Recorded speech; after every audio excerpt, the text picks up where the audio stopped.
To save his White Moon childhood sweetheart, my husband tried to force me to cough up $2 million in medical fees. I just sneered and dialed a number. Dad, stop playing poor, buy this hospital right now. I want these two erased from the medical world forever. My name is Shinjishia, I'm 28 years old, and I've been married for 3 years right now. I'm standing at the payment window of the City Central First Hospital, clutching my bank card while my blood runs cold. My husband, Jing Chen, is standing right across from me in his white lab coat, his face a mask of frantic impatience. As the deputy director of surgery here, he's seen by the world as a rising star, young, promising, and the picture of a perfect husband. But I'm the only one who knows that his warmth and patience were never reserved for me. They were always for Su Manchi, the childhood sweetheart he can't let go of. Half an hour ago I had just finished work and rushed to the hospital, only to be cornered by Jing Chen in the hallway. Without a word of greeting, he told me Su Manchi had acute liver failure and needed immediate surgery. Between the operation and post-op care it would cost $2 million. He demanded I pay up instantly. I actually laughed. Jing Chen, Su Manchi is the one who's sick. Why on earth am I the one paying $2 million for it? His face darkened instantly. Grabbing my arm, he dragged me toward the billing window and hissed under his breath, Shinjishia, Manchi is in this mess because of me. You have to pay this. You're my wife. My business is your business. If you don't pay, who will? She's in this mess because of you, not me. I shot back. If you want to save her, use your own money, don't look at mine. In our 3 years of marriage, Jing Chen hasn't contributed a single cent to our household. Every penny of his salary went to Su Manchi. The designer bags she wanted, the makeup, he bought them without blinking. Even her apartment and her car were funded by my money. I wasn't blind, I just thought that since we were married I should try to make it work. I looked the other way as long as he didn't cross the line, but I never expected my tolerance to be met with such audacity. To demand $2 million for his mistress, it was beyond pathetic. Seeing that I wouldn't budge, Jing Chen's expression turned ugly. He barked at me, Shinjishia, don't be ungrateful, it's just $2 million, it's not like your family can't afford it. Your parents only have one daughter, their money is going to be yours anyway. What's wrong with using a little to save Manchi's life?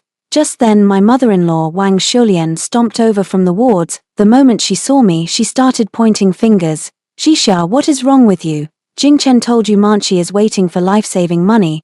Why are you dragging your feet? It's just $2 million. It's not like it's a fortune. Pay it already and stop delaying the treatment. Mom, that's $2 million, not 200. Su Manchi is a stranger to us. Why should my family pay for this? The money Jing Chen has spent on her over the last 3 years already totals more than $2 million. I've been more than generous by not settling that score yet, I replied. Wang Shulian exploded. How dare you speak to me like that?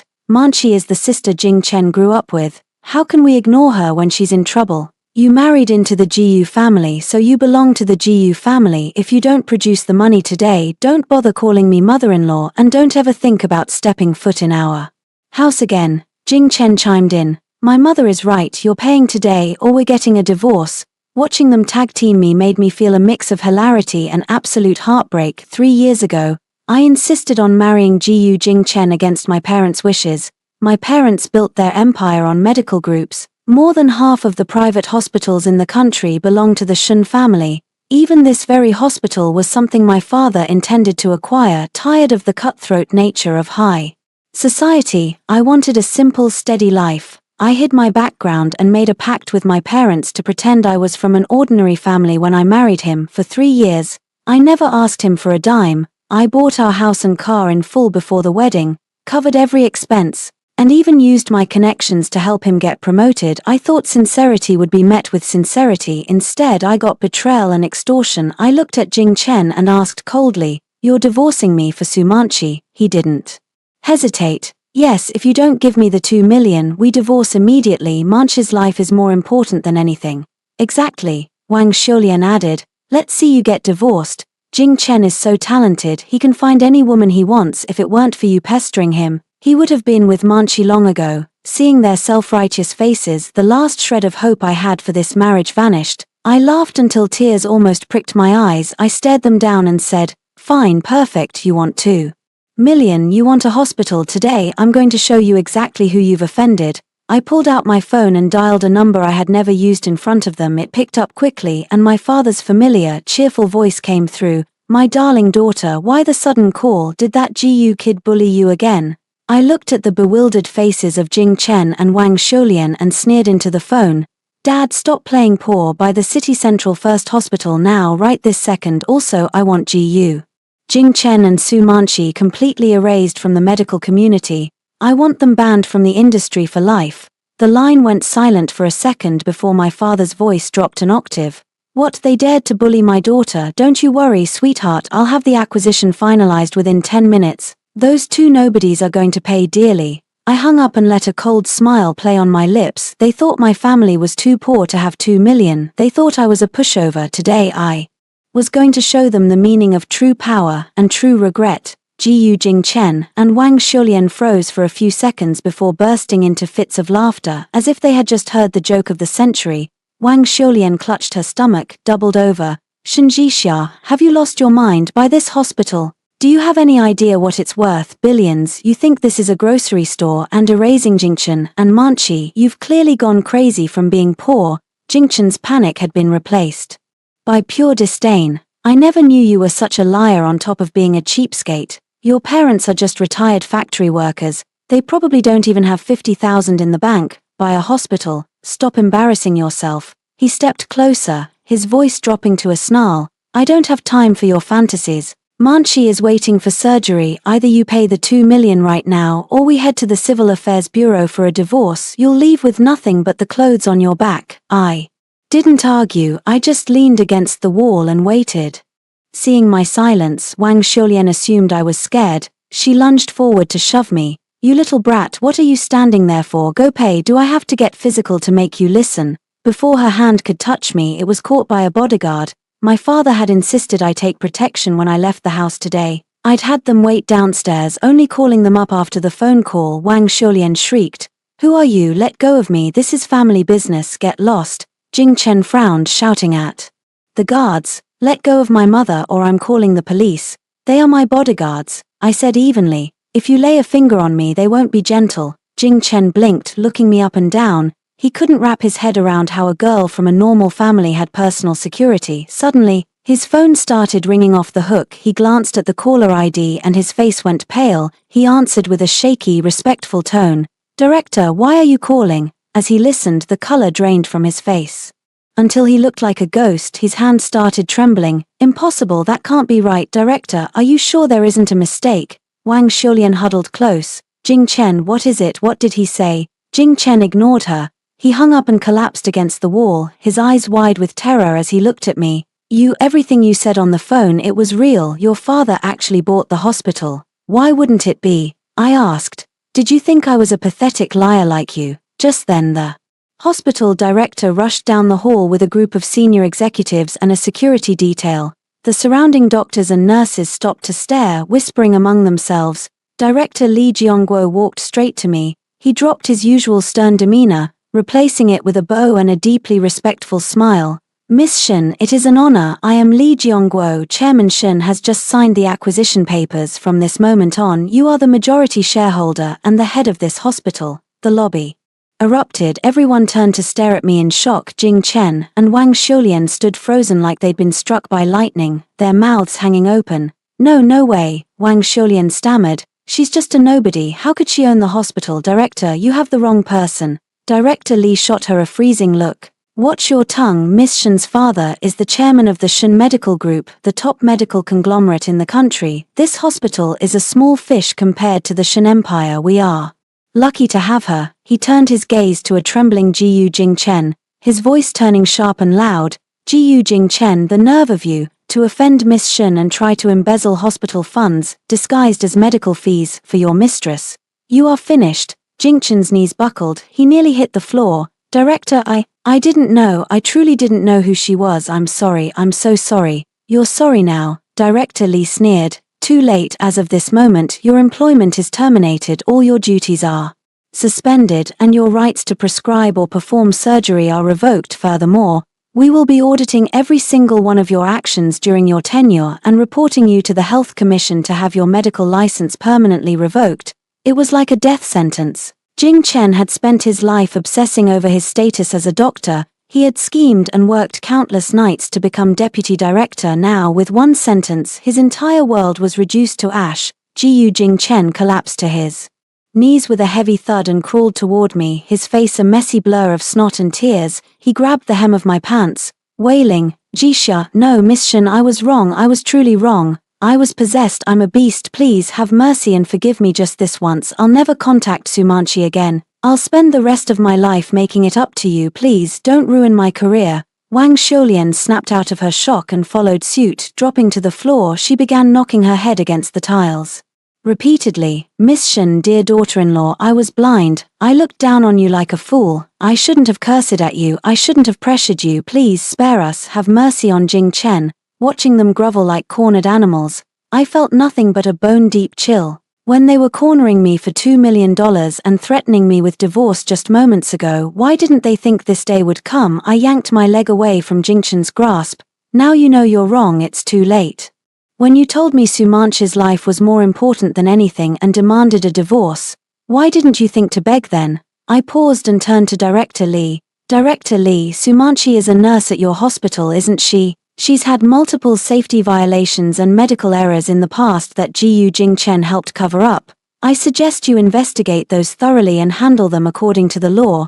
Director Li nodded vigorously. "Of course, Miss Shen, I'll start the investigation immediately. We will not tolerate any malpractice." I looked down at the pale, defeated faces of Jing Chen and his mother, a cold smirk playing on my lips.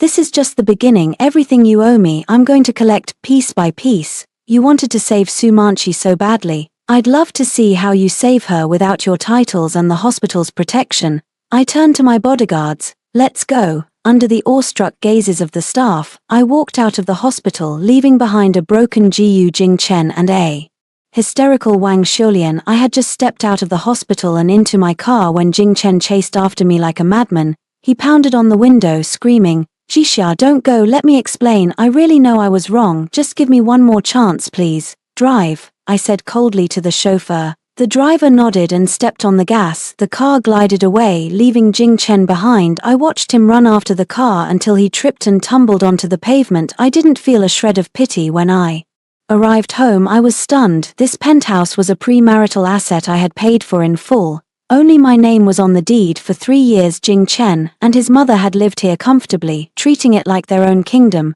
The living room was a disaster zone. The leather sofa was slashed, the coffee table flipped, and my high-end skincare and makeup were smashed across the floor. Even the jewelry box my late mother left me had been hurled down, its contents scattered and stepped on. Wang Xiulian was sitting on the ruined sofa, shouting into her phone. Seeing me walk in, she hung up and pointed a finger at my nose. "Shinjixia, you little bitch, you actually dared to ruin Jingchen's future. I'm telling you, this isn't over. You better give me an explanation today, or I'll tear this whole place down."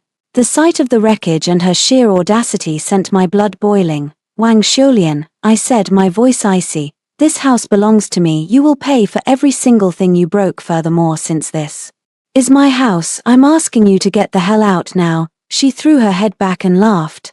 "Your house, you married Jing Chen, so what's yours is his, which means it belongs to the Jiu family. I'll break whatever I want. What are you going to do about it?" To prove her point, she grabbed a vase from the side table and smashed it.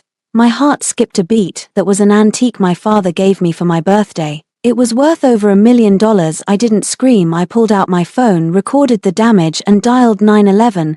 "Hello, I'd like to report a break-in and felony property damage. The value of the destroyed items is substantial. The address is..." After hanging up, I looked at her. "Keep going, break more. Every item you touch is another year in your prison sentence." Her face went white. You dared to call the cops. I'm your mother-in-law. This is a family matter. The police won't care." "The law doesn't care about your title," I replied. "Malicious destruction of property exceeding $500,000 is a serious felony. You're looking at a minimum of 3 years. That vase you just smashed, it was worth $5 million. You do the math." Her legs gave out and she nearly collapsed. She never imagined a piece of pottery could be worth that much. The door swung open, and Jing Chen stumbled in. He took in the trashed living room and saw me holding my phone, instantly realizing what was happening. Instead of blaming his mother, he roared at me. "Shinjixia, what are you trying to do? That's my mother. You're actually calling the police on her. Do you have a conscience?" I laughed out of sheer disbelief. "Gu Jing Chen, are you blind? Your mother trashed my home and destroyed my property. Why shouldn't I call the police? It's just some stuff, he snapped. I'll pay you back. Withdraw the report right now or I swear I'm not done with you. Pay me back with what? I countered. You haven't saved a penny in 3 years. You couldn't even find $2 million for your mistress's surgery. How are you going to pay for $1 million vase and a house full of custom furniture? Jing Chen turned beet red, speechless. The police arrived quickly after seeing the wreckage in my video evidence. They moved to arrest Wang Xiulian on the spot. She burst into tears, grabbing Jing Chen's arm. Jing Chen, save me, I don't want to go to jail. Beg her to drop the charges. Jing Chen's face shifted through a kaleidoscope of emotions before he dropped to his knees before me once again. Jixia, I beg you, drop the charges. My mother is old, she can't survive jail. I'll kowtow to you, I'll pay for everything, I promise. I'll make her apologize. Please, just let her go this once. He slammed his forehead against the floor until it was bruised and bloody. I looked at him with nothing but disgust. When he was forcing me to pay for Su Manchi, did he think about kowtowing then? When his mother was verbally abusing me, did he think about stopping her? Dropping the charges is not an option, I said. She made her bed, now she lies in it. Also, Jiu Jing Chen, we're done, I want a divorce. He looked up, eyes wide with horror. What divorce? No, I won't agree to it. I'll never sign. It doesn't matter if you agree, this divorce is happening. Suddenly, a commotion erupted at the door. A swarm of GU family relatives, aunts, uncles, cousins burst in. There must have been 15 of them. Wang Xiulian must have called them for backup. They surrounded me, shouting accusations. Shen Jixia, what's wrong with you? An aunt barked. Divorcing Jing Chen over a little argument. Couples fight all the time, you can't just throw away a marriage. An uncle chimed in. Exactly, so he asked for some money to save a friend. Is that a reason to ruin his career and divorce him? You're heartless. Another relative stepped forward, and calling the cops on your mother-in-law. She's your elder. Even if she broke a few things, it's clearly because you provoked her. Withdraw the case and apologize, or the GU family will never let this go. They twisted the truth until I was the villain. Wang Xiulian, seeing her army had arrived, regained her confidence. She stood up and crossed her arms. Here. That the family doesn't agree. If you don't drop the charges, we'll come here every day and make your life a living hell. I looked at these vultures and sneered. Who do you think you are, trying to manage my life? My divorce is between me and Jiu Jing Chen, it's none of your business. I leaned in, my voice dropping to a dangerous whisper. And as for the property damage, the police have already opened a file. No amount of begging will change that. If you keep harassing me, I'll have the police arrest every single one of you for trespassing and harassment. You can all share a cell. The room went dead silent. These people were only there to bully a weak woman. The moment jail time was mentioned, they folded like lawn chairs. The officers stepped forward and cuffed Wang Xiulian. Wang Xiulian, you are under arrest for felony destruction of property. Let's go. As she was led away wailing, not a single relative moved to help her. They all looked at the floor, terrified of being dragged into the mess. Jing Chen watched his mother being taken away and then looked at me. He finally broke, collapsing on the floor and sobbing into his hands. I walked into the bedroom, grabbed the divorce papers I had prepared and threw them at him. Sign them, Jing Chen, let's end this with whatever dignity you have left. He looked at the papers, his eyes red with rage. He grabbed them and ripped them into shreds. I won't sign, I'll never divorce you, Shen Jixia, you're stuck with me forever. I just watched him shred the paper. You won't sign, fine, I've already filed a lawsuit with the court, you'll get the summons soon, you don't have a choice. He stood up, staring at me in disbelief. You already had a lawyer, you planned this, did you plan all of this from the start? I smiled. Planned it. If I had a plan, I wouldn't have put up with you for 3 years, you're the one who pushed me until there was nothing left. Just then, his phone buzzed. It was the hospital. Su Manchi's condition had turned critical, she needed surgery immediately or she wouldn't make it through the night. His face went white. Even now the old desperation flickered in his eyes. He actually had the nerve to ask, Jixia, I'm begging you, Manchi is dying. Just lend me the 2 million to save her, please. Once she's okay, I'll do anything, I'll sign the papers. I'll do whatever you want, just save her. I looked at him, feeling a mix of irritation and sheer disbelief. Even after everything, his head was still filled with his white moonlight. Su Manchi, the fact that he actually had the nerve to ask me for money to save her showed he was truly beyond redemption. Keep dreaming, Jiu Jing Chen, I said coldly. Forget 2 million, I wouldn't give you 2 cents to save that woman. Whether she lives or dies has absolutely nothing to do with me. Seeing that I wouldn't budge, Ji Jingchen's mask finally slipped. He snapped, screaming at me, Shen Jixia, how can you be so heartless? That's a human life. Your family is loaded. 2 million is pocket change to you. How can you refuse to help? You're absolutely cold-blooded.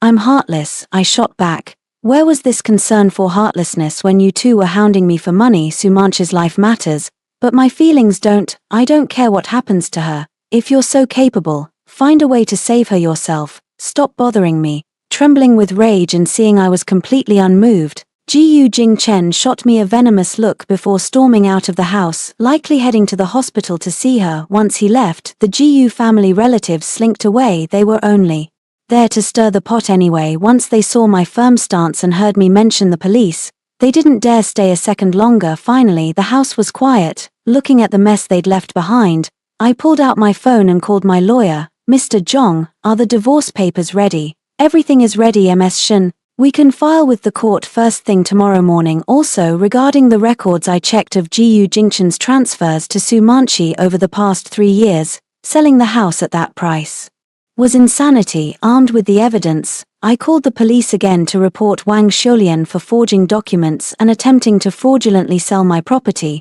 The officer informed me that since she was already in custody for intentional property damage, they would investigate this new lead immediately. I hung up with a cold laugh. Wang Xiulian, you really won't learn until you're behind bars. You just got locked up for smashing my things and you still tried to sell my house behind my back. Let's see who saves you now. The next morning Mr. Zhong submitted all the filings. The court officially accepted my divorce petition, along with the lawsuits against Wang Xiulian and Sumanchi. Summons were issued. Meanwhile, news came from the station. Wang Xiulian was officially under criminal detention for forging state documents and attempted fraud. Combined with her previous property damage, she was looking at a long stint of legal consequences. When Ji Jingchen found out his mother was being criminally detained, he completely spiraled. He called me dozens of times in a single day, but I blocked every single one. He tried to corner me at my office, but my bodyguards blocked him before he could even get close. Desperate, he went to beg my parents.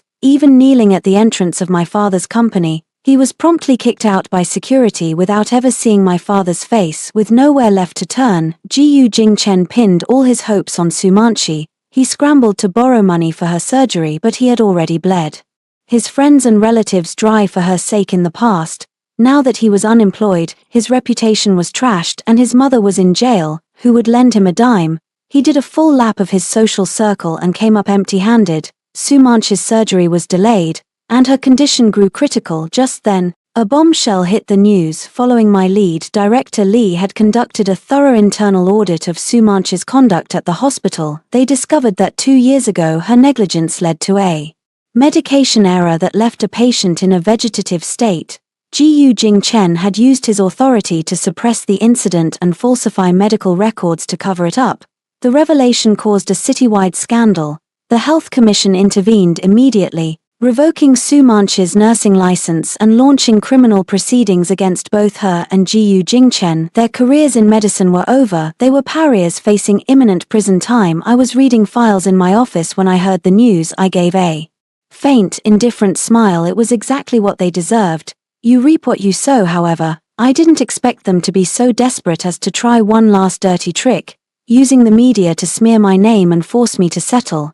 That morning my assistant rushed in, face pale. President Shen, this is bad. You're trending. There are negative stories about you everywhere, saying you're a bully, that you're heartless, and that you're driving your husband's childhood friend to her death and threw your mother-in-law in jail. The internet is tearing you apart and it's hitting our stock price. I frowned and pulled up the trending topics on my tablet. Sure enough, hashtags like #ShenGroup and #ShenDrives were at the top, marked as viral. The articles were pure fiction. They claimed that throughout our 3-year marriage I had mentally controlled Ji Jingchen, looked down on his background and blocked him from saving his gravely ill friend. They even claimed I used my family's wealth to buy the hospital just to ruin their futures. The pieces were peppered with pitiful photos of Sumanchi looking frail in her hospital bed and Ji Jingchen looking haggard by her side. I was painted as the ultimate villainous heiress. In the comments, paid internet trolls were fanning the flames. People were calling for me to be kicked out of the business world and boycotting Shen Group. I looked at the blatant lies and sneered. It was obvious Jiu Jingchen and Su Manchi were backed into a corner and thought they could use public opinion to blackmail me into giving them money and dropping the charges. How naive. President Shen, what do we do? My assistant asked anxiously. Partners are calling to ask for explanations. Some are even pausing our contracts. We have to clear this up now. I waved a hand dismissively. Relax, why the panic? If they want to play the PR game, I'll give them a show. They want to play the victims, then I'll let the world see who they really are. I turned to her. Compile everything. Every bank transfer Jiu Jingchen made to Su Manchi over the last 3 years, the evidence of his infidelity, the proof of the medical malpractice cover-up, and the records of Wang Shulian destroying my property and trying to sell my house.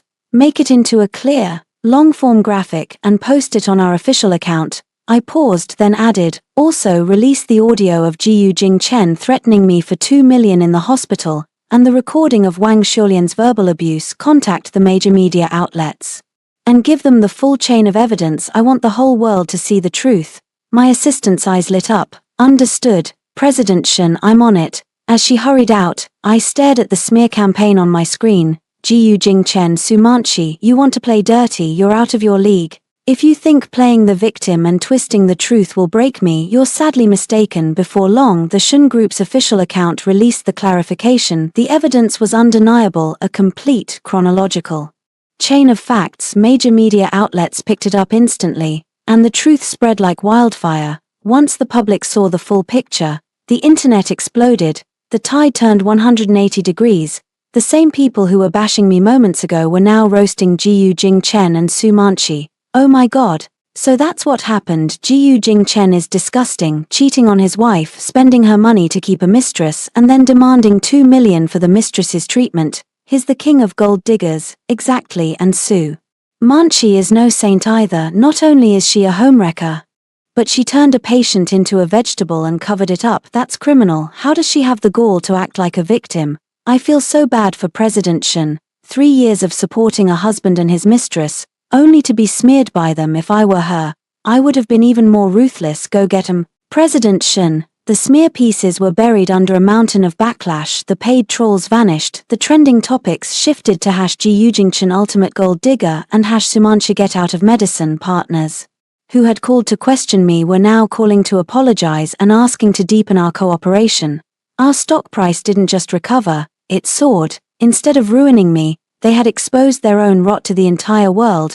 They were officially finished at that moment. The family of the patient Su Manchi had harmed saw the news. Realizing the truth, they filed a $10 million lawsuit against both her and Jiu Jingchen while also pushing for criminal charges. This was the final nail in the coffin. Watching the drama unfold online, I felt nothing. This was the bed they made. However, I didn't realize that in his desperation, Jiu Jingchen would do something even more insane. He started stalking me. One evening on my way home, he tried to kidnap me to force me into giving him the money for Su Manchi's treatment. My car was cut off at a secluded intersection by several vehicles. Jiu Jingchen, looking crazed, jumped out with a group of thugs carrying clubs. They started smashing my windows. "Shenjixia, get out here!"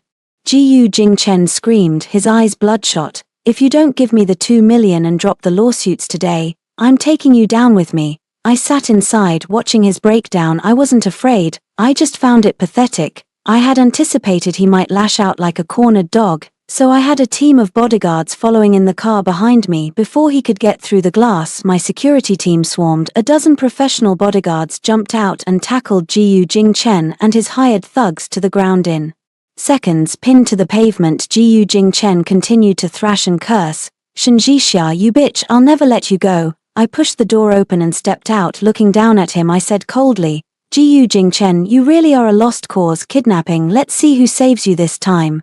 I pulled out my phone and dialed the police. "Yes, I'd like to report an attempted kidnapping at the XX intersection. The suspects are armed and in custody. Please send a team immediately." I hung up and looked at him one last time. Enjoy rotting in prison. The police arrived shortly after and hauled them all away. Between the kidnapping charges, the medical malpractice case, the infidelity, and the financial theft, Jiu Jingchen was looking at over a decade behind bars.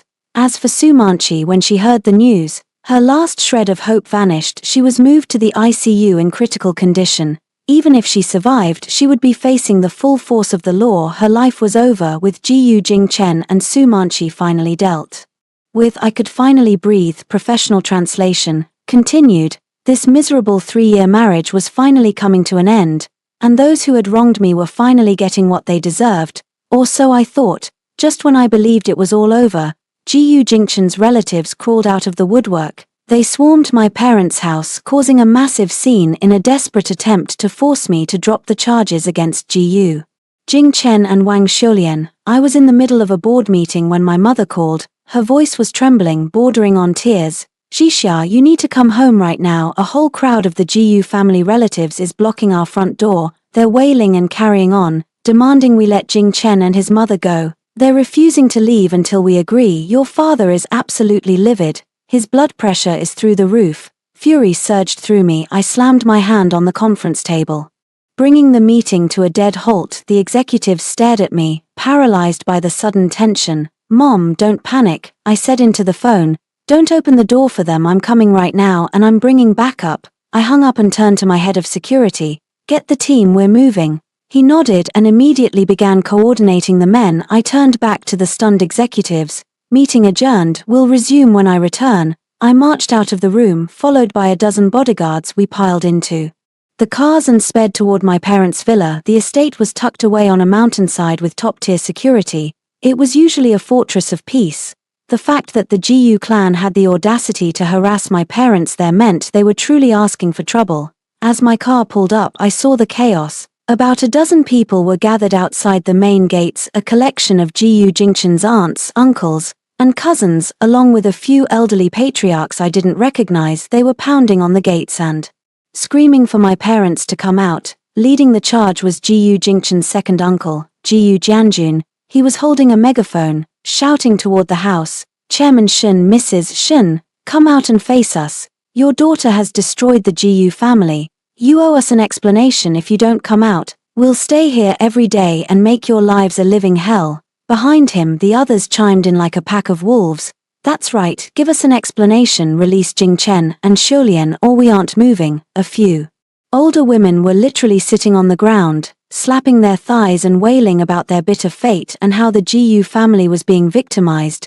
It was a pathetic, ugly spectacle. The villa's security guards were holding the line at the gate, but they couldn't stop the noise or the growing crowd of neighbors who were beginning to point and whisper. My blood boiled. I stepped out of the car, flanked by my bodyguards, and barked, "What the hell do you think you're doing? Get lost, all of you." The crowd went silent for a split second before Jiyu Jianjun turned around. He pointed a finger directly at my face. "Shenjixia, you little brat, you finally showed up. You've ruined our family, sent my nephew and sister-in-law to prison. How do you even have the nerve to show your face?" The others swarmed around me, hurling insults. "You heartless monster," someone yelled. "You ruined Jingchen's entire life over a few petty grievances. Do you even have a soul? Let them out right now," another demanded. "And you're going to pay us 5 million in emotional damages or we're not going anywhere. Your family has so much money." A woman sneered. "What's a little cash to you? Why do you have to drive people to their deaths? You're just a greedy, cold-blooded socialite." I looked at this pack of unreasonable vultures and let out a cold laugh. Jiyu Jingchen and Wang Xiulian are in custody because they broke the law. They were charged by the police and will be sentenced by a judge. What does that have to do with me? If you want them out, go talk to the court or the police. Don't come crawling to my parents' doorstep. Bullshit, Jiyu Jianjun roared. If you hadn't called the cops and handed over that evidence, they wouldn't be in there. You did this. If you don't give us what we want, we'll harass your parents until they can't live here anymore. I stared him down. "Oh, you want to stay here every day? Fine, let's see how long you last." I turned to my security captain. "Detain every single one of them, call the police and report them for picking quarrels, trespassing and harassment. Furthermore, I want a background check on every person here. If any of them work for or do business with the Shen Group, our companies, hospitals, or malls, fire them and terminate their contracts immediately." "Understood, President Shen," he replied. The bodyguards moved in instantly, surrounding the mob. The Jiyu relatives panicked. Jiyu Jianjun tried to keep up his tough guy act, his voice wavering. What are you doing? Don't you touch us, we'll call the police." I smiled thinly. "The police? I've already called them for you. You're harassing people at a private residence and disturbing the peace. You've broken the law, and the police will be here any second. You can save your explanations for them." Right on cue, the wail of sirens echoed from the distance. Several police cruisers rounded the corner. The GU relatives who had been so bold moments ago suddenly tried to bolt, but my guards held them in a tight perimeter. There was nowhere to run. The officers arrived, assessed the situation and reviewed the surveillance footage. The evidence was undeniable. GU Jianjun and the most aggressive instigators were handcuffed on the spot and hauled into the cruisers. The remaining relatives looked like they'd seen a ghost. They stood there with their heads down, not daring to make a sound. "I'm letting you go this once," I told them, my voice ice cold. "If you ever harass my family again, you'll end up exactly like GU Jianjun. Now get the hell out of here." They fled like rats from a sinking ship, not even daring to look back. Once the trash was cleared, I went inside. My father was sitting in the living room, his face pale with anger, while my mother looked frazzled. "Jixia, thank God you're back," my mom said, rushing over to take my hand. That was terrifying. Those people were completely irrational. They've been out there for over an hour and refused to listen to anyone. I hugged her, trying to soothe her nerves. "It's okay now, Mom, it's handled. They've been arrested and they won't be coming back." My father sighed heavily. "Jixia, I feel useless. I couldn't even protect my own home. I've let you down." "Dad, don't say that," I replied with a smile. "This wasn't on you. They crossed the line, and now they're paying for it." I paused, then added, "I've already given the order. Any GU family member doing business with us is cut off. Anyone working for us is fired from now on. The Shen Group has zero tolerance for anyone associated with that family." My father nodded firmly. "Good, that's exactly how it should be. These people need to learn that actions have consequences." After that incident, the GU relatives stayed quiet. They didn't dare breathe a word about GU Jingchen or Wang Shulian, terrified that I'd turn my sights on them and ruin their livelihoods. GU Jianjun was detained for 15 days, and once he got out, he vanished from public view. Soon the court date arrived. I looked at the summons with a sense of grim determination. This was the day of reckoning for GU Jingchen, Wang Shulian, and Su Manchi. I was going to watch them pay the ultimate price for everything they had done. 2 weeks later, the court officially convened. My divorce, the lawsuit against Su Manchi for the return of misappropriated funds, and the property damage claim against Wang Shulian were all consolidated into a single hearing. I arrived early, dressed in a sharp power suit, with Mr. Zhong by my side. We took our seats at the plaintiff's table. Moments later, the bailiffs led them in, Wang Shulian in handcuffs, followed by GU Jingchen and Su Manchi, who were out on bail. They looked like shells of their former selves. Their hair was a mess, their eyes were dull, and the arrogance they once possessed had completely evaporated. Wang Shulian, having spent months in the detention center, had gone mostly gray and walked with a slouch. When she saw me, her eyes flared with a venomous, murderous hatred. GU Jingchen looked at me, his lips trembling as if he wanted to speak, but he ultimately looked away, unable to meet my gaze. Su Manchi was ghost pale and so weak she could barely stand without the bailiff's support. She had just been discharged from the ICU, and being forced to face trial in her condition was the definition of poetic justice. The judge hammered the gavel, and the proceedings began. First up was the divorce. Mr. Zhong stood and laid out our case. We requested a full dissolution of the marriage, citing GU Jingchen's infidelity and his status as the at-fault party. We demanded emotional damages and, because he had illegally transferred marital assets, we requested he leave the marriage with nothing, a total clean break. Mr. Zhong submitted the evidence.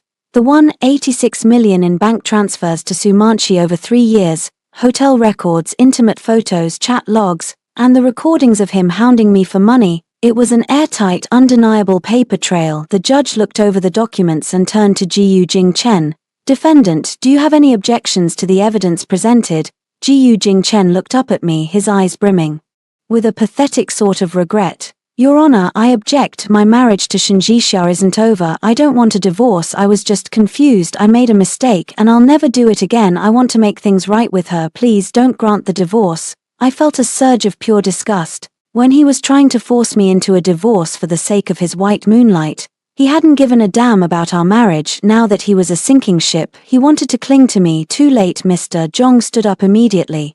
"Your Honor, the defendant has engaged in a long-term affair, systematically drained marital assets, verbally abused and threatened the plaintiff, and even attempted kidnapping. The marriage is beyond repair. The legal grounds for divorce are more than satisfied. During the rebuttal, Ji Jingchen's lawyer tried to spin a tale of a momentary lapse in judgment, but they had zero evidence to counter our mountain of proof. Every one of our exhibits hit Ji Jingchen like a physical blow. Next was the claim against Su Manqi for the 186 million. Mr. Zhong presented every single transfer record. Since these were marital funds used without my consent to support a mistress, the gifts were legally void. Su Manqi spoke in a shaky, thin voice. Your Honor, he gave me that money voluntarily. I didn't steal it. I shouldn't have to pay it back. The defendant knew Ji Jingchen was married. Mr. Zhong countered sharply. She maintained an illicit relationship and accepted large sums of money, which violates public policy and the law. These transfers are void, and the full amount must be returned. The judge nodded, clearly siding with us. Finally, we addressed Wang Shulian's property damage. The videos and photos of her smashing my home, along with the professional appraisals and the evidence of her attempted deed fraud, were presented. Wang Shulian snapped, Shen Jixia, you little snake, that was my son's house. I can break whatever I want in my own family's home. You're just trying to scam an old woman.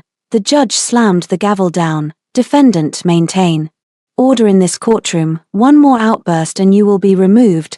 Wang Shulian shut her mouth, though she continued to glare at me with pure malice. The trial lasted the entire day. Once all evidence was processed, the judge adjourned for deliberation. As we walked out, Mr. Zhong was beaming. Ms. Shen, don't worry. The evidence is irrefutable. The court will rule in our favor on every count. They have no way out. Thank you, Mr. Zhong, I said. Suddenly Ji Jingchen broke away and threw himself at my feet. He grabbed my pant leg, sobbing, Jixia, I'm sorry, I'm so sorry, please drop the charges. I don't want to go to prison and I don't want to lose you. I'll do anything, I'll be your slave, just give me one more chance. Su Manqi crawled over as well, collapsing into a heap. Ms. Shen, please, I shouldn't have come between you, I shouldn't have taken your money, please let me go. My health is ruined and I'm facing a lawsuit from the patient's family. If I have to pay you back that 186 million, I'll have nothing left to live for. Please show some mercy. I looked down at them groveling in the dirt. I felt no pity, no satisfaction, only a cold, hollow indifference. I kicked my leg free from Ji Jingchen's grasp. You're sorry now, I said. Where was this remorse when you were plotting against me? You'll accept whatever the court decides. You want mercy, you're asking the wrong person. I turned and walked away, stepping into my car and leaving the broken pair behind. A week later, the court reconvened for the verdict. Gavel slam. First, the judge announced, the divorce is granted. Ji Jingchen is the at-fault party. He is ordered to pay 200,000 in emotional damages. Furthermore, all marital assets are awarded to the plaintiff. Ji Jingchen shall leave the marriage with nothing. Second, Su Manqi is ordered to return the sum of 186 million to the plaintiff within 10 days. Third, Wang Shulian is ordered to pay 226 million in property damages within 10 days. As the words left the judge's mouth, Ji Jingchen slumped into his chair, his face the color of ash. Wang Shulian fainted on the spot, and Su Manqi collapsed into hysterical sobs. As the bailiffs led them away, Ji Jingchen suddenly twisted around and screamed at me, Shen Jixia, I hate you, I'll haunt you even if I'm a ghost, I'll never forgive you. I watched him go, my expression unreadable. You hate me, you're the ones who plotted and hurt me. This isn't my doing, it's your own karma. Stepping out of the courthouse, the sunlight felt warm on my skin. I took a deep breath, feeling a massive weight finally lift from my shoulders. The nightmare was over, or so I thought. I didn't expect Ji Jingchen to be so delusional. Not only did he file an appeal, but he and Su Manqi concocted one last desperate, insane scheme. They forged evidence of tax evasion within my company, hoping to drag me down into the abyss with them.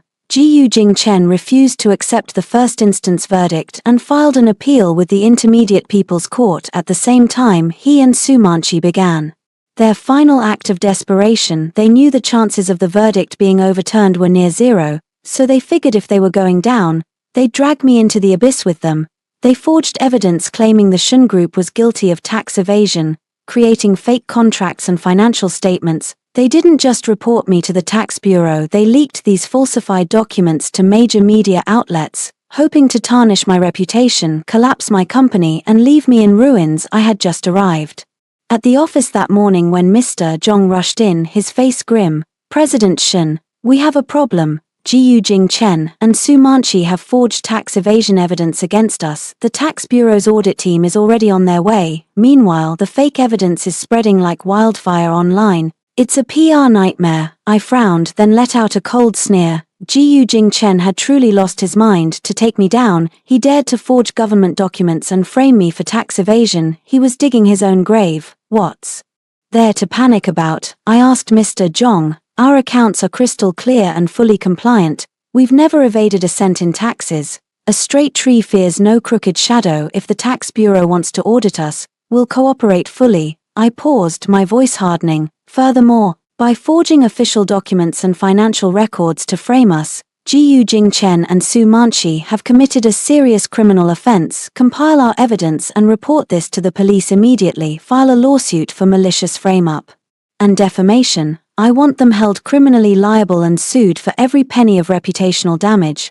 Mr. Zhong nodded. Understood, President Shen, I'm on it. Shortly after he left, the audit team arrived. The lead auditor, Mr. Li, was an old acquaintance of my father's. He greeted me with a polite but professional smile. President Shen, I apologize for the intrusion. We received a report and need to conduct a routine audit of your books. We appreciate your cooperation. Mr. Li, please, I replied graciously.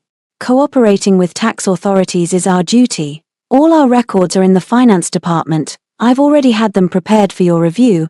I led them to the finance wing and handed over every ledger, voucher, and contract. The Shen Group had been in business for decades. We played by the rules and paid our taxes religiously. Our books were impeccable. The audit team spent the entire day meticulously combing through everything. They found nothing. The alleged tax evasion was a total fabrication. Every shred of evidence provided by the whistleblowers was fake. Once finished, Mr. Li turned to me. President Shen, I'm sorry for the trouble. Our audit confirms your company is fully compliant. The report was entirely baseless. We will issue an official statement to clear your name. He was also visibly annoyed. Maliciously filing false reports and forging evidence wastes government resources. We will turn our findings over to the police to ensure the perpetrators face the full force of the law. Thank you, Mr. Li. I appreciate your thoroughness. I had just returned to my office after seeing them out when Mr. Zhong walked in, a triumphant smile on his face. President Shen, great news. The police have accepted our case. The evidence of forgery and framing is undeniable, and arrest warrants have been issued for Jiyu Jing Chen and Su Manchi. They're being picked up as we speak, he continued. We've also coordinated with the media to release the tax bureau's official clearance. The tide has turned again. Netizens are calling Jiyu and Su absolute lunatics for their malicious lies. They are officially pariahs. I nodded, a cold smirk playing on my lips. Jiyu Jing Chen, Su Manchi, you thought you could take me down with you. How pathetic. Instead of dragging me under, you've just booked yourselves a longer stay in prison. You reap what you sow. Soon news came from the police. Jiyu Jing Chen and Su Manchi had been captured and had fully confessed to the forgery and frame-up. Adding these new charges to the medical malpractice and kidnapping cases, Jiyu Jing Chen's sentence was significantly extended. He was now looking at over 14 years behind bars. Su Manchi fared no better. Between the framing charges, the medical malpractice, the court-ordered restitution of $186 million, and the lawsuit from the patient's family, her life was over. Even if she recovered physically, she would spend the best years of her life in a cell. The intermediate court quickly reached a final verdict on Jiyu Jing Chen's appeal. Appeal dismissed, original verdict upheld. This was the end of the road for him. He had no moves left. As for Wang Shulian, for her combined crimes of property damage and forging state documents, she was sentenced to 3 years in prison with 4 years of probation, and ordered to pay the $226 million in damages. Since she couldn't produce the cash, the court seized and auctioned the only asset she and Jiyu Jing Chen had left, their old family home. The Jiyu family was finished. They were homeless, penniless, and broken. With the past finally settled, I poured my soul into the business. Under my leadership, the Shen Medical Group flourished, expanding into dozens of countries to become a global titan. I became a renowned figure in the business world, even gracing the cover of Forbes. I also established a foundation dedicated to helping women trapped in abusive or deceptive marriages, those betrayed by husbands or bullied by in-laws. We provided legal aid, psychological counseling, and job placement to help them find the strength to walk away and reclaim their lives. Many women, Moved by my story. Found the courage to leave toxic situations. I received countless letters thanking me for being their role model. Every time I read one, my heart swelled with warmth. Having walked through the fire myself, I knew exactly how much a little support could mean. As the years passed, my life became full and vibrant. I traveled the world, saw the sights, and lived exactly the way I wanted. My friends often urged me to find someone new, reminding me I was still young. I'd always just shake my head with a smile. After Jiyu Jing Chen, I had no expectations for marriage. I enjoyed my freedom, not having to answer to anyone or suffer for someone else's sake. But just when I thought I'd be alone forever, someone walked into my life like a ray of light. That person was Lu Zian, the son of my father's old comrade in arms. He was a top-tier cardiothoracic surgeon and the newly appointed chief expert at the Shen Medical Group. Our first meeting was at the group's annual medical summit after I finished my keynote speech. And stepped off the stage. I saw him standing there in his white lab coat. He was tall and striking, with a gaze that was both gentle and firm. He carried an air of refined, steady elegance. He extended a hand. "President Shen, I'm Lu Zian." I took his hand. "Dr. Lu, it's an honor. I've heard you're the gold standard in cardiac surgery. Welcome to the Shen Group." He smiled warmly. "The honor is mine. Your speech was incredible. I truly admire your vision for this industry." We talked for hours that day, discussing everything from the future of healthcare to corporate strategy. We clicked instantly. I found that he wasn't just a brilliant surgeon, he was insightful, articulate, and incredibly kind. Compared to Jiyu Jing Chen, he was a different species entirely. Over time we grew close. He'd often stop by my office to discuss development plans or offer advice when I faced a challenge. When I worked late, he'd quietly bring me a warm coffee and a light dinner. When I traveled for business, he'd research local medical facilities and prepare a guide for me. When I went into the mountains for charity work, he'd drop everything to join me, performing surgeries for villagers in remote areas.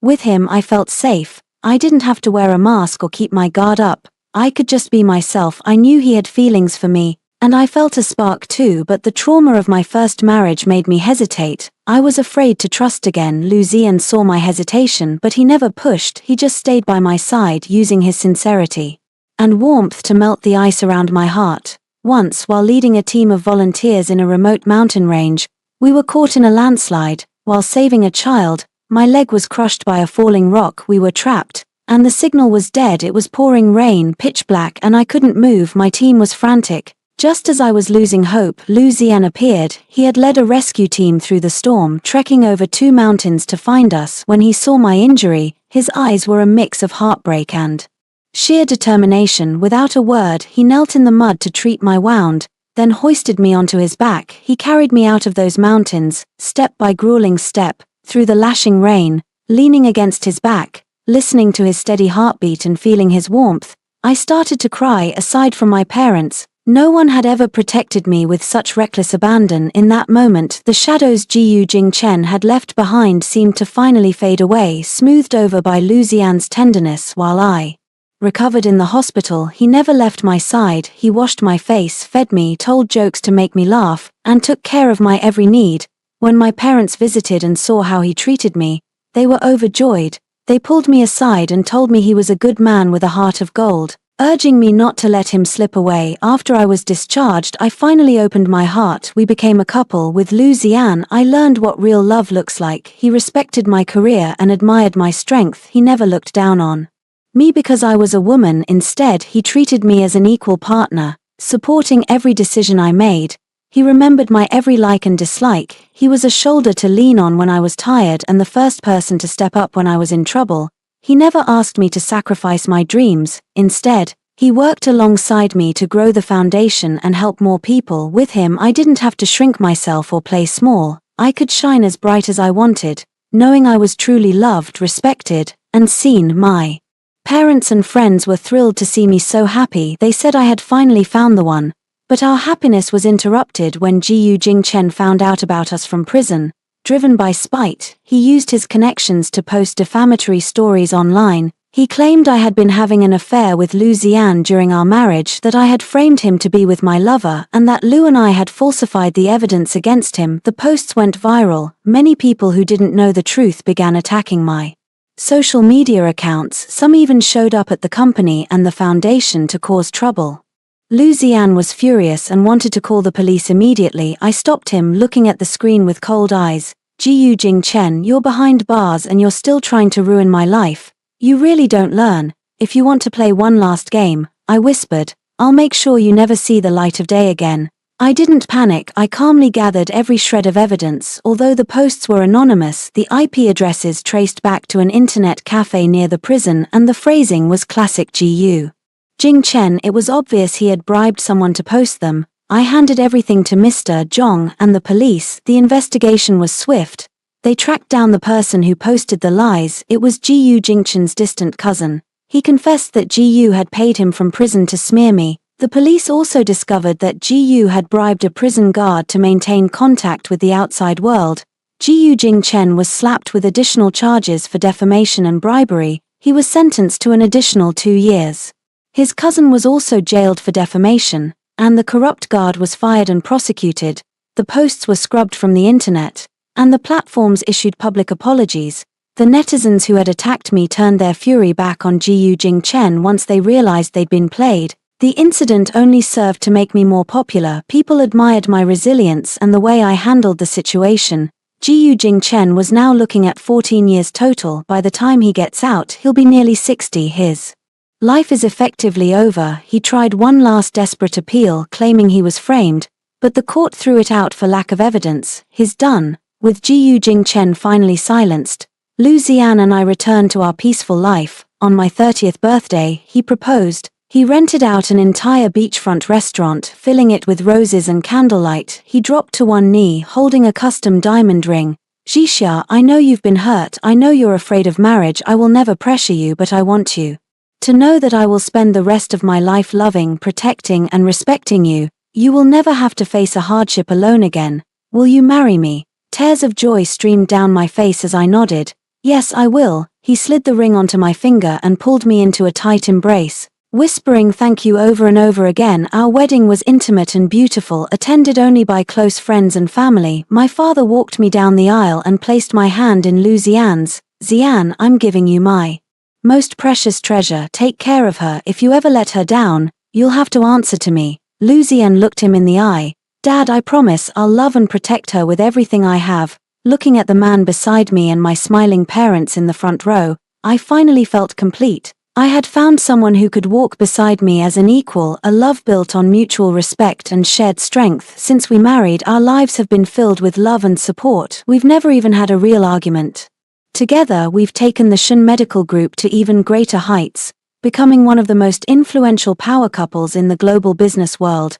Our foundation has also grown, with branches in every major city, helping tens of thousands of women find their way out of the dark. Many of the women we helped have returned as volunteers, passing on the strength they found to the next person in need. In the second year of our marriage, I gave birth to a pair of twins, a boy and a girl. We had the perfect family. Lu Ziyan was over the moon. He cleared his schedule, turning down all non-essential surgeries and meetings just to stay home with me and the babies. He mastered the art of changing diapers, prepping formula, and rocking them to sleep, becoming the ultimate girl dad and devoted father. He hovered over me constantly, making sure I didn't lift a finger or feel a moment's stress. My parents were over at our place every day, their faces aching from smiling at their grandchildren. Their health actually seemed to improve just from the joy of it all. As the children grew, they became as bright as they were kind.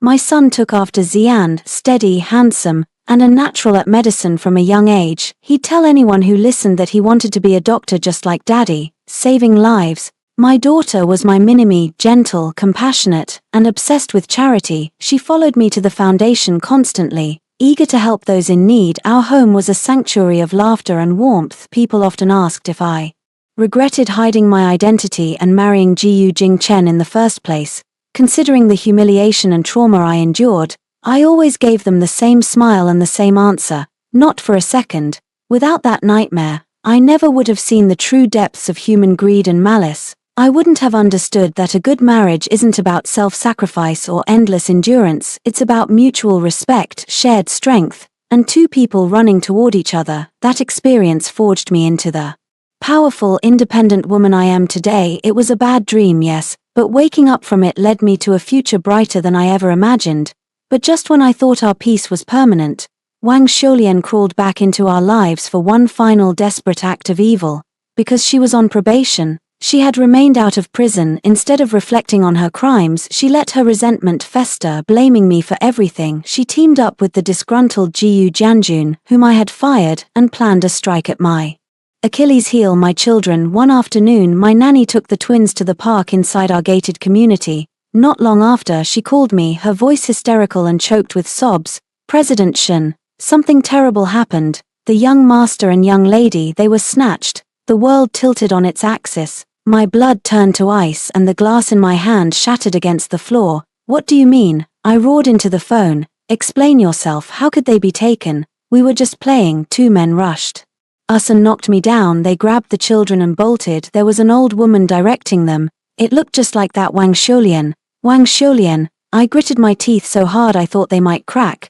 That woman was beyond help. To kidnap my children while on probation. She was begging for a death sentence. I forced myself to breathe. Stay put, call the police and give them your exact location. I'm on my way. I hung up and immediately called my security detail, ordering them to lock down the entire community and every surrounding intersection. No one was getting out. I jumped into my car and drove like a woman possessed toward the park, tears blurring my vision as the faces of my children flashed through my mind.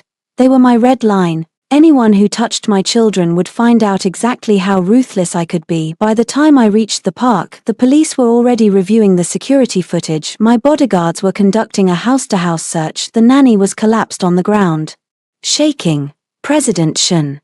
I'm so sorry, I should have watched them closer. Save it, I snapped. Let's just find them. I watched the surveillance footage with the officers. It was clear as day. Wang Xiulian and two men had forced the children into a silver van and sped toward the outskirts of the city. The police quickly ran the plates. The van belonged to Jiyu Jianjun's son, Jiyu Jingchen's own cousin, so the whole clan was in on it. I called my father, my voice trembling with cold rage. He was livid. Those suicidal idiots, they dare touch my grandchildren. Jixia, don't worry, I've already ordered every highway, provincial road, and back alley blocked. They have nowhere to run.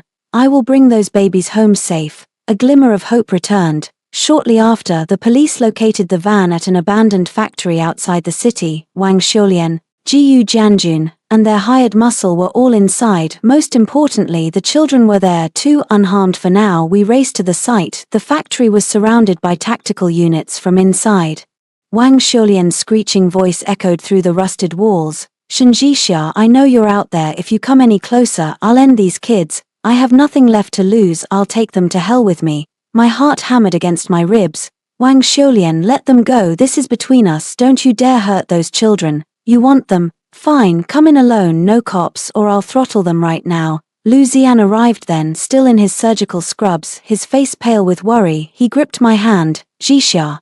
Don't go in, it's a trap, let me go. I shook my head. No, she wants me, I have to do this, I'll bring them out, I promise. I whispered a few words to the SWAT captain, took a deep breath and pushed open the heavy factory doors. The interior was a cavern of shadows and rusted machinery. In the center stood Wang Xiulian and Jiyu Jianjun holding my sobbing children. Wang Xiulian's eyes were bloodshot and wild.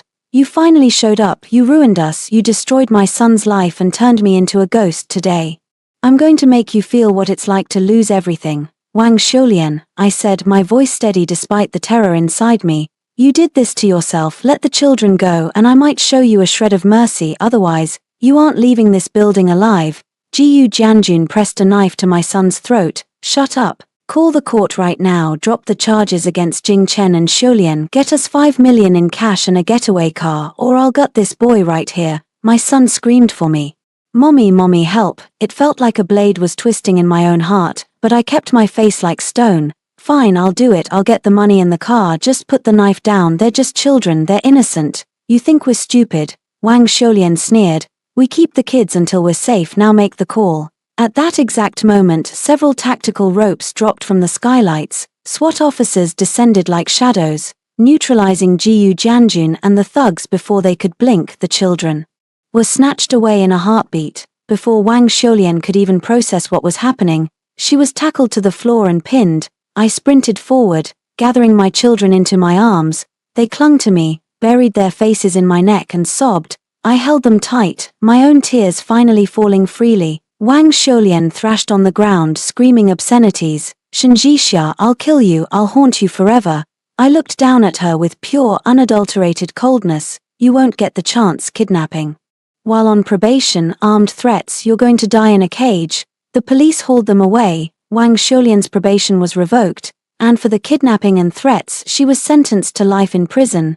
Jiyu Jianjun and his accomplices were given 20 years. After that day, Lu Ziyan became even more protective. He doubled our security and upgraded the estate to a literal fortress. He held me that night, his voice thick with guilt. Zhixia, I'm so sorry, I failed to protect you and the kids. It's not your fault, I whispered, leaning into his strength. It was their own madness. But they're gone now, they can never hurt us again. And they didn't. The Jiyu family vanished from our lives forever. In prison, Jiyu Jingchen lost his mind when he heard his mother was in for life. He got into a brutal brawl with other inmates and ended up permanently disabled, destined to rot away as a cripple in his cell. Su Manchi fell ill in prison, and with no one to pay for her care, she died alone behind bars. Their greed had led them straight to hell. Time flies. In the blink of an eye, another 15 years passed. Ziyan and I are now graying at the temples, but our love remains as vibrant as ever. We still take morning walks, read together, and go on medical missions, just like we did when we were young. My son is now a brilliant cardiothoracic surgeon. He inherited his father's steady hands and kind heart, becoming the youngest department head at our hospital. He also took over our R&D wing, developing technologies that have saved countless lives. My daughter became a fierce attorney, specializing in representing women in toxic marriages. She runs the foundation now, serving as a beacon of hope for thousands. They both have families of their own now. My grandchildren are the light of my life. Our home is a bustling, four-generation household filled with laughter. Every Lunar New Year, the whole family gathers at our old courtyard house. As we sit around the table for the reunion dinner, I often think back to that day at the hospital window, the day Jiyu Jingchen tried to bully me into giving him 2 million for his mistress. That feeling of cold desperation feels like a lifetime ago. Justice moved slowly, but it was absolute.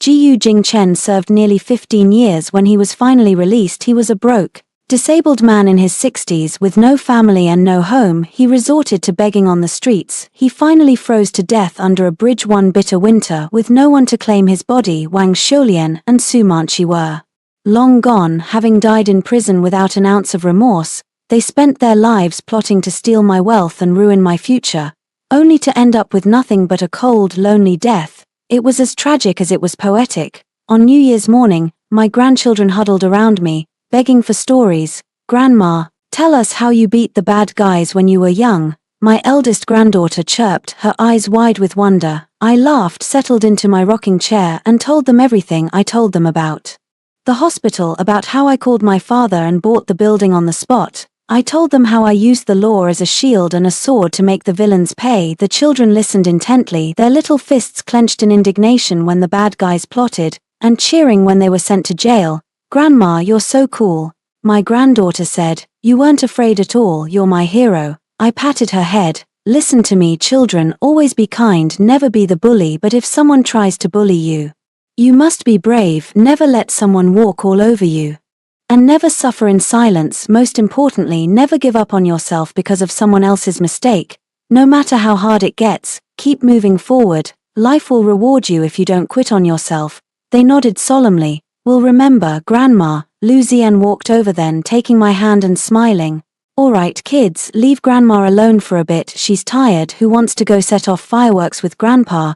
The kids cheered and followed him into the courtyard, their laughter filling the air. I leaned back in my chair watching the fireworks paint the sky, feeling a profound sense of peace. Ziyan squeezed my hand. Old lady, marrying you was the luckiest thing I ever did. Old man, I teased. Marrying you was my greatest happiness. We shared a smile, holding hands as we watched the display. Just as steady and devoted as we had been for decades, my life had seen darkness, betrayal, and despair, but in the end, my courage led me to the light. I lived the life I wanted. I'm glad that in that pivotal moment at the hospital, I made the right choice. If I had been soft-hearted, if I had given him the money and forgiven him, I would have been consumed by that toxic marriage until I had nothing left. So, to every woman out there, never underestimate the greed of the heartless. Never think that enduring it will make it go away. Your silence only feeds their cruelty. You are your own best advocate. Only when you stand up and fight for yourself will you find the beautiful life you deserve. Days continue to pass, peaceful and full. Every morning, Xian and I practice Tai Chi in the yard. During the day, I visit the foundation to read letters from women seeking help, offering them words of encouragement. Our foundation has become one of the most influential organizations in the country. Seeing the women we've helped thrive, starting businesses, becoming doctors, lawyers, and teachers, brings me more joy than any corporate success ever could. That one seed of kindness I planted years ago has grown into a vast forest. This spring, Xian and I took a group of volunteers to a remote mountain village to visit the children and women we sponsor. The road was rough, but Xian never let go of my hand, guiding me just as he did when we were young. We met a young girl named Xiaohua. Her mother had fled an abusive father, and she was living in poverty with her grandmother. She was on the verge of dropping out until our foundation stepped in. She told me she wanted to be a doctor so she could come back and treat the elderly in her village. Seeing the fire in her eyes, I set up a personal scholarship for her, covering her education all the way through a PhD if she chooses. She bowed to me, tears in her eyes. "Thank you, Grandma Shen, I won't let you down." "Don't thank me, dear," I said. "Just live your best life, that's all the thanks I need." On our way back, I felt a deep sense of contentment. I knew I would keep doing this for as long as I lived. Lu Xian looked at me and smiled. "Whatever you want to do, I'm right here with you." I leaned into him, feeling perfectly at home. I did receive one final letter recently. It was from prison, written by Jiu Jing Chen. He's crippled and terminally ill now. In the letter, he apologized. He said he was young and stupid, blinded by Su Manchi, and that he regretted ruining his life and hurting me. He said his biggest regret was not treasuring our marriage. He asked for my forgiveness so he could die in peace. I read it with no emotion, no pity, no anger. He was just a stranger to me now. His regrets were 10 years too late, when he was hounding me for money, when he was kidnapping my kids.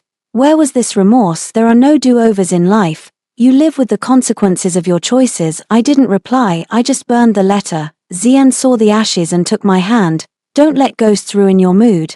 I smiled and shook my head. "Don't worry, they stopped mattering a long time ago. It's true, I am no longer that Shen Jixia who could be bullied. I have a family I love, a career I'm proud of, and a future I built with my own 2 hands. The ghosts of the past aren't worth a single second of my time." As the days turned into years, Xian and I continued our journey of quiet, steady happiness.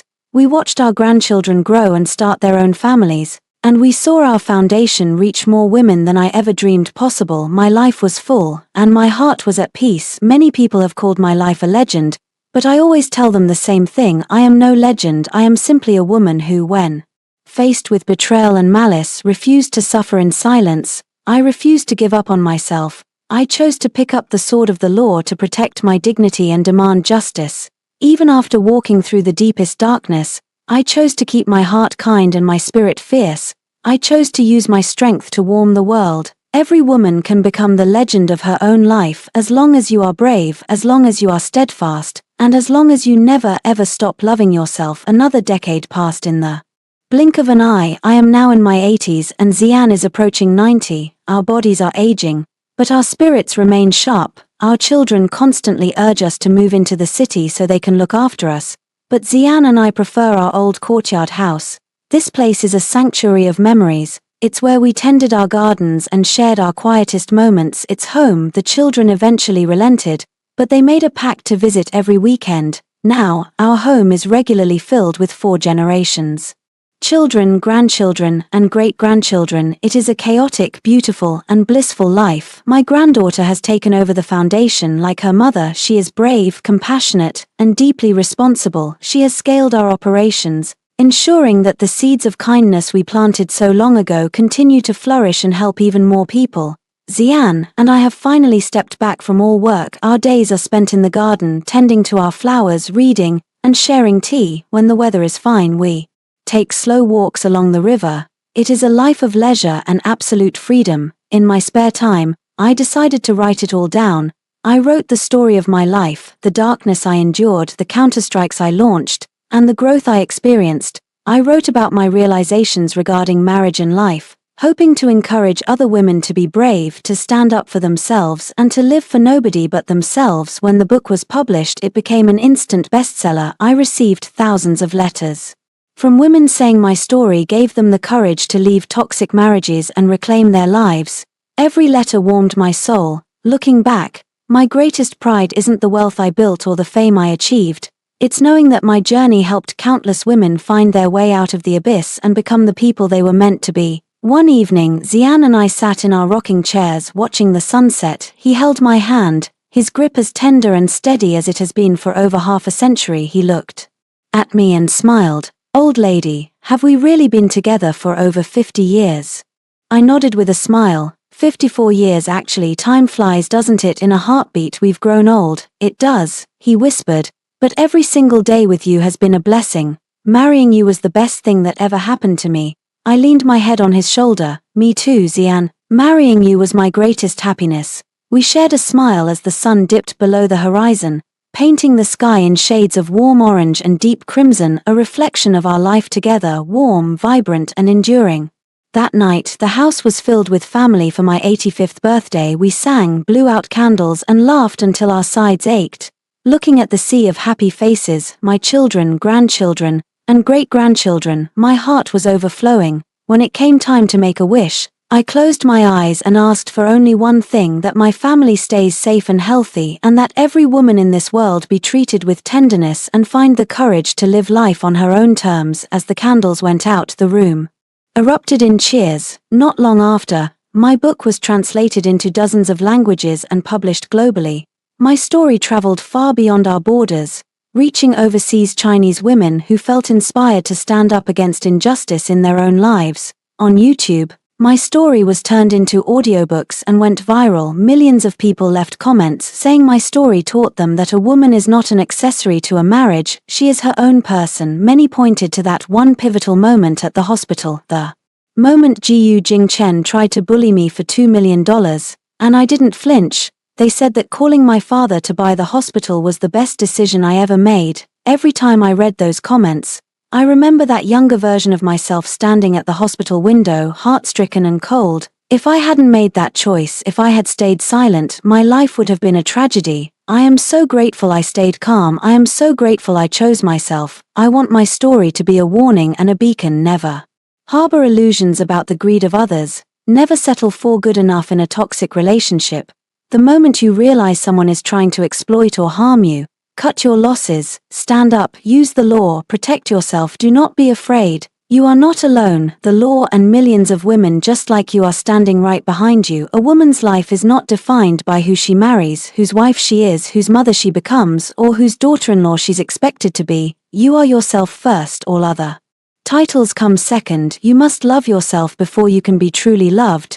You must become your own light before you can illuminate your path or anyone else's.